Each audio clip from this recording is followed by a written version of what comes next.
Hi, I'm sorry. Hello. Sorry to be late. Not a problem. I'm C.J. Craig. Of course you are. I'm Dr. John Fallow. This is Dr. Cynthia Sales and Professor Donald Huke. Huke?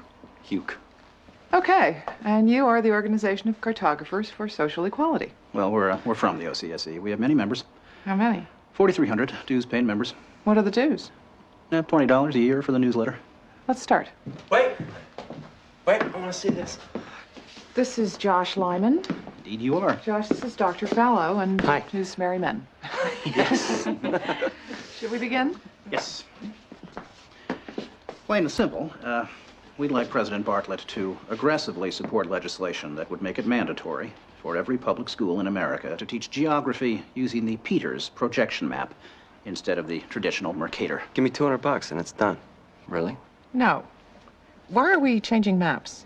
Because, CJ, the Mercator projection has fostered European imperialist attitudes for centuries and created an ethnic bias against the Third World. Really? The German cartographer, Mercator, originally designed this map in 1569 as a navigational tool for European sailors. The map enlarges areas at the poles to create straight lines of constant bearing or geographic direction. So it makes it easier to cross an ocean. But Yes. it distorts the relative size of nations and continents. Are you saying the map is wrong? Oh dear, yes. Look at Greenland. Okay. Now look at Africa. Okay. The two land masses appear to be roughly the same size. Yes.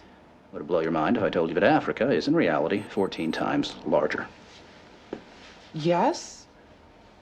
Here we have Europe, drawn considerably larger than South America. When it's 6.9 million square miles, South America is almost double the size of Europe's 3.8 million.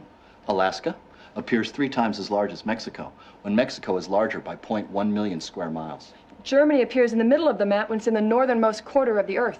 Wait. Relative size is one thing, but you're telling me that Germany isn't where we think it is? Nothing's where you think it is. Where is it? I'm glad you asked. The Peters projection. It has fidelity of axis. Fidelity of position. East-west lines are parallel and intersect north-south axes at right angles. What the hell is that? It's where you've been living this whole time. Should we continue? Uh-huh.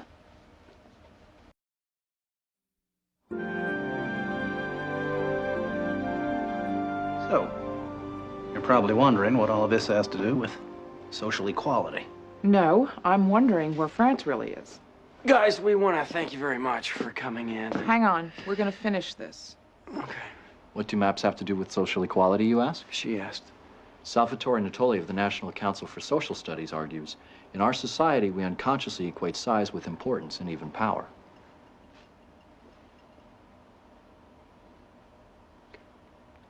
I'm going to check in on Toby. Go.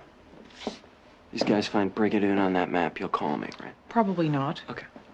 When third world countries are misrepresented, they're likely to be valued less.